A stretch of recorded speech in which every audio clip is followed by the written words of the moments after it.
कार्यक्रम के प्रायोजक हैं पिताजी स्वर्गीय श्री नागरदास जी टिम्बडिया एवं माताजी स्वर्गीय रीवा बहन जी टिम्बडिया की पुण्य स्मृति में उनकी पुत्र वधू श्रीमती रूपा जी टिम्बडिया एवं परिवार, राजकोट, गुजरात।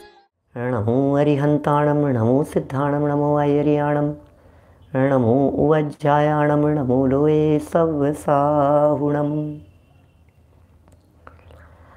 ओंकारं बिंदु संयुक्तं नित्यं ध्यायन्ति योगिनः कामदं मोक्षदं चैव ओंकाराय नमो नमः।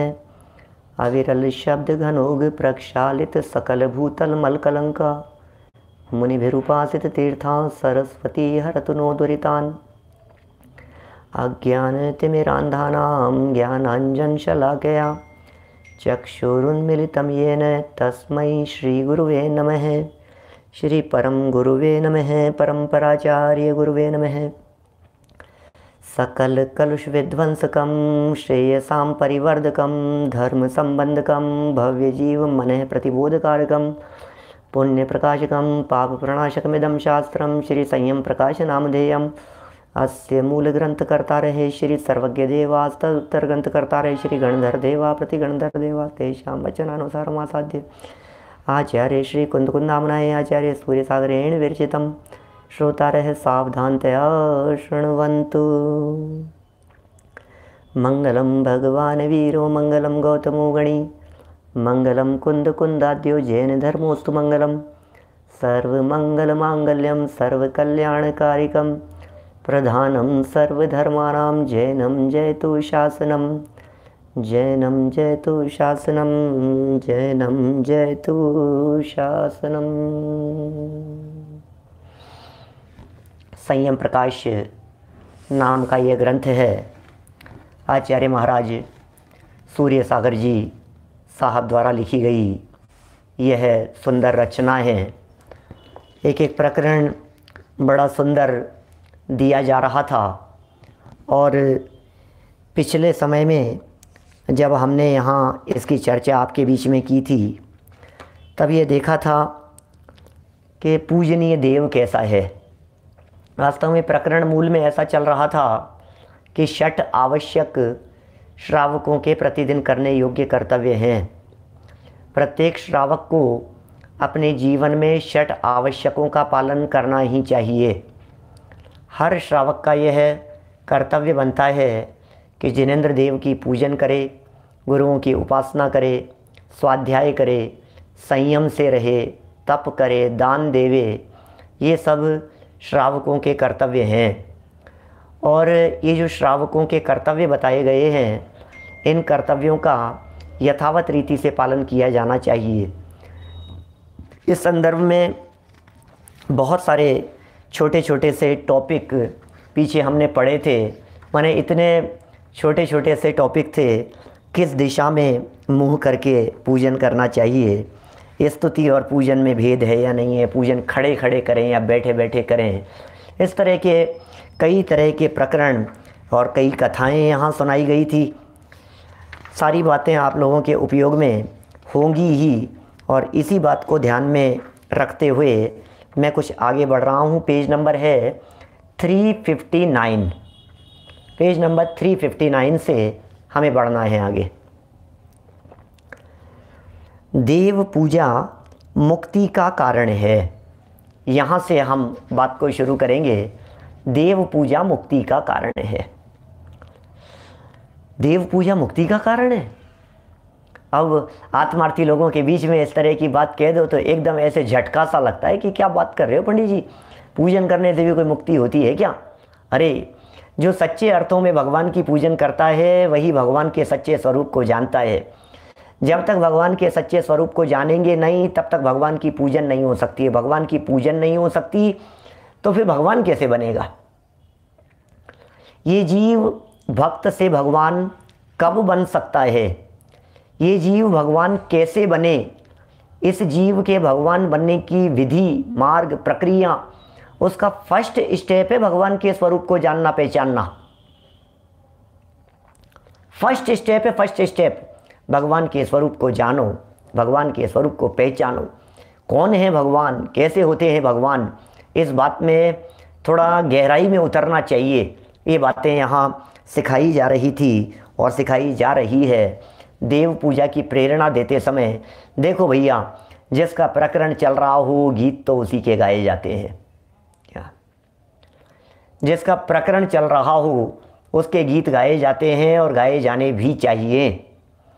जिनेंद्र देव की पूजा का प्रसंग चल रहा है और भगवान की पूजा को हम यहाँ बताएं नहीं, भगवान की पूजा की महिमा नहीं बताएं, ऐसा कैसे हो सकता है।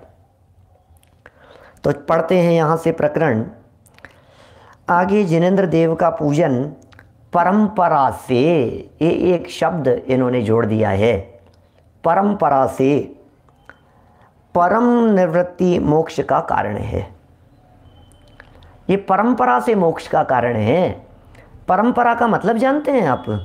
परंपरा का अर्थ इतना समझ लेना चाहिए मोटे मोटे तौर पर अपने को, रास्ता है मंजिल पर पहुंचने के पहले, रास्ते में आता है। माने भगवान बनने के पहले, भगवान बनने के मार्ग में, भगवान बनने की प्रक्रिया में जिनेंद्र देव की पूजन रास्ते में आए बिना नहीं रहेगी। जो जीव परमात्मा बनेंगे, जो जीव भगवान बनेंगे, निश्चित तौर पर वे उससे पहले, जैसे मान लीजिए सिद्ध बनने की बात करें, क्रम की बात बतलाऊं ना मैं आपको, तो हम ये कह सकते हैं जो जीव सिद्ध भगवान बनते हैं वे उसके पहले नियम से अरहंत भगवान होते हैं। सिद्ध बनने के पहले अरहंत भगवान होना जरूरी है। और आगे बढ़ो तो अरहंत भगवान होने के पहले पहले नियम से, अरहंत भगवान होने के पहले मुनि होना जरूरी है। बिल्कुल श्रेणी चढ़ना जरूरी है, मुनि होना जरूरी है। मुनि होने के पहले नियम से ये श्रावक गृहस्थ होगा, इसके हृदय में भगवान के प्रति भक्ति का भाव होगा, इसके हृदय में नियम से भगवान के प्रति बहुमान का भाव होगा। ये भगवान की भक्ति भी करेगा, ये भगवान की पूजन भी करेगा, ये भगवान की आराधना भी करेगा। जरूर होगा भाई साहब, ऐसा हो ही नहीं सकता है। भगवान की पूजन करने वाले ही सच्चे भगवान बनते हैं। फर्स्ट स्टेप है ये। जिसके हृदय में अभी भगवान के प्रति बहुमान का भाव नहीं आता है वो क्या भगवान बनेगा। जिस पद को प्राप्त करना चाहते हैं उस पद के प्रति बहुमान का भाव तो आना ही चाहिए कि नहीं साहब भगवान बनेंगे, भगवान बनेंगे। क्यों? कि भगवान क्या होते हैं, भगवान कैसे होते हैं, भगवान के प्रति तुम्हारे हृदय में बहुमान का भाव है क्या? कि नहीं साहब क्या है, ठीक है कुछ भी, भगवान भगवान क्या होते हैं। अरे तो क्या बात कर रहा है। यदि तू ये कह रहा है भगवान भगवान क्या होते हैं और फिर कह रहे हैं कि मैं भगवान बनूंगा, ये बात जचती नहीं है, ऐसा होता नहीं है। क्या देखिए क्या कह रहे हैं यहाँ पर आगे। जिनेंद्र देव का पूजन परंपरा से परम निवृत्ति मोक्ष का कारण है। इसको निम्न प्रकरण द्वारा बतलाते हैं, इसको निम्न प्रकरण द्वारा बतलाते हैं। पूया फलेण तिलोके सुर पूजो हवे शुद्ध मणो।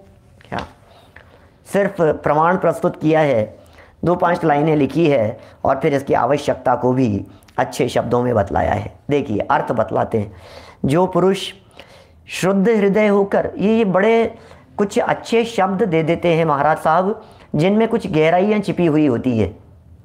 यद्यपि पूजन को परंपरा से मुक्ति का कारण कह दिया गया है, लेकिन कौन सी पूजन को परंपरा से मुक्ति का कारण कहा है तो महाराज साहब द्वारा लिखा गया एक शब्द और उस शब्द में छिपी हुई गहराई को मैं आपके सामने बतलाना चाहता हूँ। शुद्ध हृदय होकर, क्या इस शब्द में बहुत रहस्य छिपा हुआ है। शुद्ध हृदय होकर, यदि शुद्ध हृदय होकर इस बात को हमने गहराई से नहीं जाना तो बोले पूजन हो ही नहीं सकती तुम्हारी, क्या पूजन करोगे तुम। शुद्ध हृदय होकर के सारी दुनिया में जितने लोग पूजन करने वाले दिखाई देते हैं, हम क्या बतलाएं आपको उनके हृदय में क्या चलता है, उनकी मानसिकता क्या है, उनके अंदर में चल क्या रही है बात। बाहर में प्रदर्शन चल रहा है पूजन का और अंदर में चल रहा है विषय भोगों की प्रवृत्ति और विषय भोगों की आकांक्षाएं, विषय भोगों की लालसाएं। इसका मतलब ये है कि वो पूजन करता हुआ भी पूजन करने वाला नहीं है। क्या बताते महाराज, क्या लिख रहे हो आप, ये तो बतलाओ। एक तरफ तो हमें ऐसे लगता है अटपटी सी बात लगती है पूजन करने वाले की चर्चा कर रहे हैं, भगवान बनाने की बात कर रहे हैं। अरे पूजन करते करते कैसे भगवान बन जाएगा? बोले कभी नहीं बनेगा। सुनना, दो वाक्य ध्यान देना। जो व्यक्ति भगवान का पूजन नहीं करता वो व्यक्ति भगवान क्या बनेगा, और जो व्यक्ति भगवान का पूजन ही करता रहता है वो व्यक्ति भगवान कभी बन नहीं सकता। भगवान बनने के मार्ग में पूजन की भी जाती है और पूजन करना छोड़ा भी जाता है। अरे छोड़ा क्या जाता है, पूजन करना छूट जाता है। कैसे नहीं छूटेगा, हमें बतलाइए। क्या हमारे महामुनिराज, दिगंबर मुनिराज, वीतरागी संत, क्या वे पूजन करते हैं? पूजन करेंगे क्या वे? हमारे महामुनिराज पूजन नहीं करते। मुनिराज पूजन नहीं करते। मुनिराजों के द्वारा पूजन नहीं की जाती। अब पूजन करना छूट गया है उनके जीवन में। अरे वे पूजा नहीं करते क्योंकि वे पूज्य हो गए हैं। मुनिराज, हमारे जो मुनिराज होते हैं वे मुनिराज पूज्य हो गए हैं। जो पूज्य हो जाते हैं वे पूजा करते नहीं हैं। अब तो दुनिया उनकी पूजन करती है। कहने का मतलब, यदि पूजन करना धर्म होता तो फिर मुनिराज क्यों नहीं करते हैं, ये बतलाइए।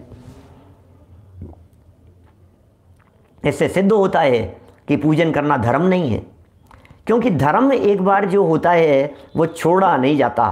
जो छूट जाए वो कैसा धर्म? जो छूट जाए वो धर्म नहीं हो सकता।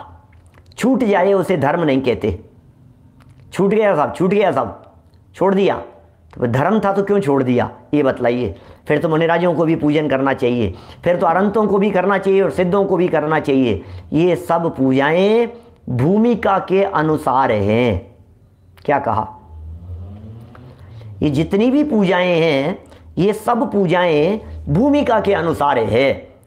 कौन व्यक्ति कैसे पूजन करता है? सुनो, मुनिराज करते हैं लेकिन अंदर देव की करते हैं। मुनिराज पूजन करते हैं लेकिन समता, वंदना, स्तुति, यही उनकी पूजन करने की पद्धति और विधि है। वो पूज रहे हैं अपने आत्म तत्व को, वो पूज रहे हैं अपने चैतन्य देव को। वे अंदर से निज चैतन्य देव की पूजन कर रहे हैं। ऐसी होती है पूजन। कौन सी पूजन की चर्चा चल रही है भाई साहब?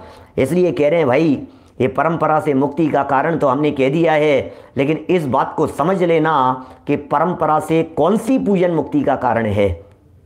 अच्छा पंडित जी, ऐसा भी कुछ है? परंपरा से मुक्ति का कारण है?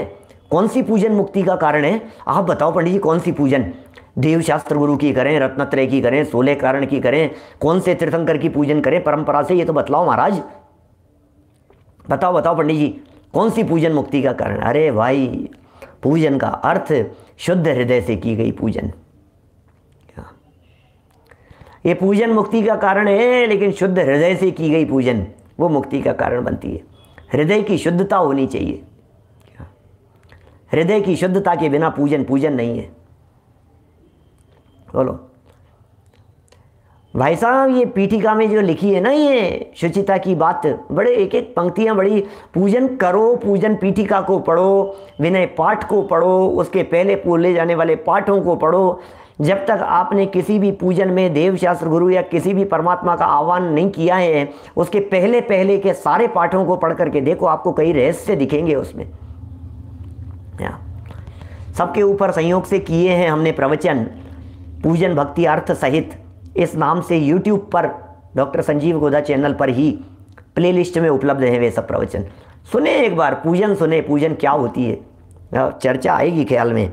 देखिए लिख रहे हैं यहाँ, जो पुरुष शुद्ध हृदय होकर भगवान की पूजन करता है वह 3 लोक में देवाधिक से पूजनीय तीर्थंकर होता है। वो व्यक्ति 3 लोक में पूजनीय हो जाएगा जिसका हृदय शुद्ध है। वो व्यक्ति स्वयं पूज्य हो जाएगा, स्वयं तीर्थंकर बन जाएगा। भाई साहब, तीर्थंकर बनने की विधि, उसका मार्ग ये शुरू होता है पूजन करने वालों से। यह पूजा का फल बतलाया है, जनवाणी में बतलाया है, शास्त्रों में बतलाया है। भैया पूजन कर रहे हैं, क्या फल मिलेगा, कि आपको क्या चाहिए ये बतलाओ। आपको कौन सा फल चाहिए? केला चाहिए, आम चाहिए, संतरा चाहिए, क्या चाहिए आपको? कौन सा फल चाहिए बताओ तो सही। मौसमी, अनार, कौन सा फल चाहिए आपको? क्या है, तुम्हें तो लड्डू चाहिए। लड्डू नहीं, तुम्हें तो भोग चाहिए, तुम्हें भोग सामग्री चाहिए। फल के नाम पर क्या चाहिए तुम्हें? ये फल दिखता ही नहीं है इस जीव को कि मैं पूज्य बन जाऊं। इसको फल यही दिखाई नहीं देता है। अरे मुनिराजों के सच्चे भक्त मुनिराज बन जाते हैं, परमात्मा के सच्चे भक्त परमात्मा बन जाते हैं, ऐसा चाहिए। बोलते तो हैं राकेश जी साहब, बोलते तो हैं मोक्ष फल प्राप्त है, फलम निर्वपामीति स्वाहा। मोक्ष फल प्राप्त है, मोक्ष फल की प्राप्ति के लिए फल चढ़ा रहा हूँ। लेकिन दिल पर हाथ रख करके सोचिए, पूजन करने वालों से पूछिए जरा। मैं कहता हूँ, दावे के साथ में कहता हूँ आप लोगों को, रोजाना जिन मंदिर हमारे जैन समाज के जो मंदिर हैं, ये पूजन करने वालों से भरे हुए मिलेंगे। सुबह जाकर के देखो तो, सुबह यदि 8 बजे के आसपास आप यदि जाकर के देखेंगे तो आपको ऐसे लगेगा ये मंदिर भरे हुए हैं, ये सब पूजन करने वालों से, ये सारे मंदिर भरे हुए। कितने लोग, कितनी माताएं बहनें बुजुर्ग, अम्मा जी दादी जी, सब लोग पूजन करते हैं। उनसे पूछो आपने पूजन करी, आपको क्या फल चाहिए? फिर वो बताएंगे बस हमारी तो तबीयत ठीक हो जाए, कमर दर्द, घुटना ठीक हो जाए, यही हो जाए, पता नहीं क्या क्या। वो अपनी भाषा में हिंदी मराठी गुजराती सब लोगों से पूछो जरा, आपको पूजा की करके आए हो आप, आपको क्या फल चाहिए? और फिर जब वो बता देवे लोहड़िया जी, जब वो बताए आपको कुछ भी बात बतलाए, तो आप उनसे कहना ये तो आपने मांगा ही नहीं था, ये तो सारी पूजा गलत करके आए हो आप पूरी पूजा गलत करके आए हो। हीराचंद जी वैद साहब, पूरी पूजन ही गलत की है आपने। क्यों? क्योंकि आप तो ये कह रहे हो कि बिजनेस अच्छा चलने लग जाए, आप तो ये कह रहे हो कि घर में शांति हो जाए, आप तो ये कह रहे हो कि तबीयत ठीक हो जाए, आप तो ये कह रहे हो कि हमारे बच्चे कहना मानने लग जाएं, बस ये फल मिल जाए भगवान मेरे को पूजा का। लेकिन तुमने तो बोला था जन्म जरा मृत्यु विनाश न आए, तुमने तो बोला था संसार ताप विनाश न आए, तुमने तो बोला था अक्षय पद प्राप्त है, काम मान विध्वंस न आए, क्षुधा रोग विनाश न आए, मोहांधकार विनाश न आए, अष्ट कर्म दयनाए, मोक्ष फल प्राप्त है। तुम्हें पता ही नहीं है तुम क्या मांग करके आए हो। द्रव्य चढ़ाते समय तुमने तो कहा था जन्म जरा मृत्यु विनाश न आए, कि भैया अर्घ क्यों चढ़ा रहे हो, जल क्यों चढ़ा रहे हो? बोले जन्म जरा मरण के नाश के लिए, संसार ताप के नाश के लिए। बोलो किस लिए चढ़ा रहे हो? वज्रसेन जी साहब दिल्ली से, पूजा करने वालों से पूछो जरा तुमने पूजन क्यों की है। जरा समाज में जाकर के पूछो तो सही कि तुमने पूजन क्यों की है, फिर उन्हें बतलाओ। तुमने अभी तो चढ़ाया था मोक्ष फल प्राप्त है, फलम निर्वपामीति स्वाहा, मोक्ष फल की प्राप्ति के लिए चढ़ा रहा हूं। तो यार तुम क्या बोल रहे हो, सारी पूजा ही गलत करके आए हो तुम। तुम्हें तो ये बोलना चाहिए घुटना दर्द निवारणाय अर्घम निर्वपामीति, कमर दर्द विनाशनाय, गृह शांत्यार्थम अर्घम निर्वपामीति। ऐसे बोलना चाहिए तुम्हारे को। तो कुछ पता नहीं है, कुछ पता नहीं है। ये बता रहे हैं भैया पूजा का फल, असली फल तो मोक्ष की प्राप्ति होता है, मोक्ष फल प्राप्त है। ये पूजन तो मोक्ष फल की प्राप्ति के लिए कर रहा हूं। हाँ, हे भगवान आपकी पूजन किस लिए कर रहा हूं? मोक्ष फल प्राप्त है, फलम निर्वपामीति स्वाहा। और पूजा का फल तो यही बतलाया है, असली फल तो यही है, मोक्ष फल की प्राप्ति हो जाएगी। अवश्य आप मोक्ष फल की प्राप्ति करेंगे। तात्पर्य यह है कि जिनेंद्र देव के पूजन के फल से ही श्रावक स्वर्ग लोक में जाकर, देखिए परंपरा बतला रहे हैं, जिनेंद्र देव की पूजन करता है व्यक्ति, शुद्ध हृदय से करता है, परिणाम पवित्र होते हैं, विशुद्ध भावनाएं उसकी होती हैं। तो इस विशुद्ध भावना के फल में वो जीव पूजन करता हुआ कहाँ चला जाता है? स्वर्ग लोक में चला जाता है। और स्वर्ग लोक में जाकर सागरों पर्यंत सुख भोग कर, सागरों पर्यंत के लिए सुख भोगता है। कि साहब सुख भोगता है? हाँ हाँ, टाइम पास करता है। सुख भोगने का मतलब अकेला पंचेंद्री के भोगों को नहीं, देवगति में चला गया।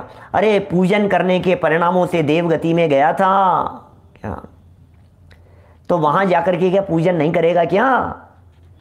जाकी जैसी भावना सोते सो फल पाए। यहां रोजाना विद्यमान 20 तीर्थंकरों को अर्घ चढ़ाता था, तो इसकी भावना फलीभूत हो गई। अब देवगति में जाकर के विद्यमान 20 तीर्थंकरों के चरणों में जाकर के पूजन भी करता है, और विद्यमान 20 तीर्थंकरों के चरणों में जाकर के उनकी वाणी को भी सुनता है। बोलो मैंने क्या क्या बतलाएं? भगवान की पूजन यहां की विद्यमान 20 तीर्थंकरों की शुद्ध हृदय से की। अब देवगति में जाकर के क्या करेगा? बोले अब तो इसको ऐसा फल मिल गया कि साक्षात विदेश क्षेत्र में जाकर के सिमंदर आदि भगवान की पूजन करे। ओहो, सागरों पर्यंत सुख भोग कर मनुष्य पर्याय धारण करके, वहां से तो कुछ होगा नहीं, उतरना तो नीचे ही पड़ेगा, है ना। तो सुख भोग कर मनुष्य पर्याय धारण करके मुनि पद धारण करके स्वर्ग से आएगा, मनुष्य बनेगा, फिर मुनि बनेगा और मुनि बनकर मोक्ष के अविनाशी परम सौख्य को प्राप्त कर सकता है। ये मार्ग है। क्या बोलो, माने ये चल सकता है, ये सब हो सकता है। आगे जिनेंद्र देव के पूजन के लिए उपदेश देते हुए आचार्य जिनेंद्र देव के पूजन से गृहस्थ सफलता को प्रदर्शित करते हुए पद्य लिखते हैं। माने पद्मनंदी पंचविंशति का हमारे यहाँ का एक बहुत ही गजब का ग्रंथ है, चरणानुयोग का, पद्मनंदी पंचविंशति का। मेरा भाव बना था बीच में पद्मनंदी पंचविंशति का चलाने का, फिर संयम प्रकाश मिल गया तो संयम प्रकाश अपन ने चला लिया। वो ग्रंथ भी इसी तरह का है, पद्मनंदी पंचविंशति का। उनके 25 अध्याय हैं, क्या पद्मनंदी स्वामी द्वारा लिखे गए, और उन सब अध्यायों में अलग अलग, कहीं दान की चर्चा है, कहीं भक्ति की चर्चा है, कहीं पूजा की चर्चा है, कहीं व्रतादिक की चर्चा है, कहीं मनुष्य जीवन की सार्थकता के लिए चर्चाएं हैं, इसी तरह की बातें हैं वहाँ पर भी। तो उसका ये श्लोक यहाँ प्रस्तुत कर रहे हैं।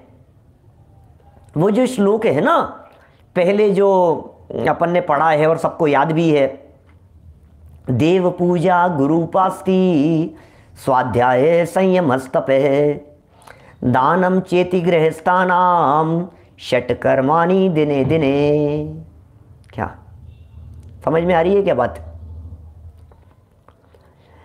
माने देव, ये जो षट आवश्यकों वाला जो श्लोक है, ये भी पद्मनंदी पंचविंशति का ही है।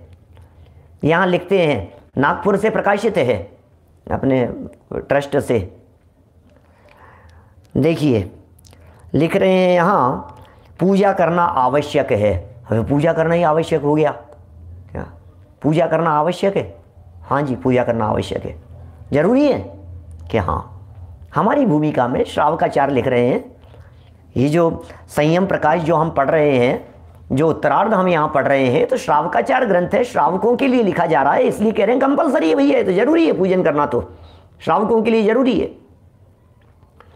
श्रावक यदि पूजन ना करे तो श्रावक की कोई कीमत नहीं है। और मुनिराज होकर के यदि अर्घ चढ़ाने लग जाए, पूजन करने लग जाए, तो बोले ये बराबर नहीं है भाई साहब, आप हैं, फिर तो आप तो दूसरे का ला करके चढ़ा रहे हो। आप कैसे अर्घ चढ़ा सकते हैं महाराज? आप नहीं चढ़ा सकते। चलिए 4 नंबर का श्लोक है पद्मनंदी पंचविंशति का। इन्होंने अध्याय नहीं दिए हैं, अध्याय नंबर भी यहाँ देना चाहिए। ये जिनेन्द्रम न पश्यन्ति पूजयन्ति स्तुवन्ति न। वाओ, क्या लिख रहे हैं? ये जिनेन्द्रम न पश्यन्ति पूजयन्ति स्तुवन्ति न निष्फलम जीवितम तेषाम तेषाम धिक्ष ग्रहाश्रमम। हो, क्या खतरनाक शब्द लिखते हैं, कितनी कठोरता होती है हमारे वीतरागी संतों में। ये करुणा भरी कठोरता है।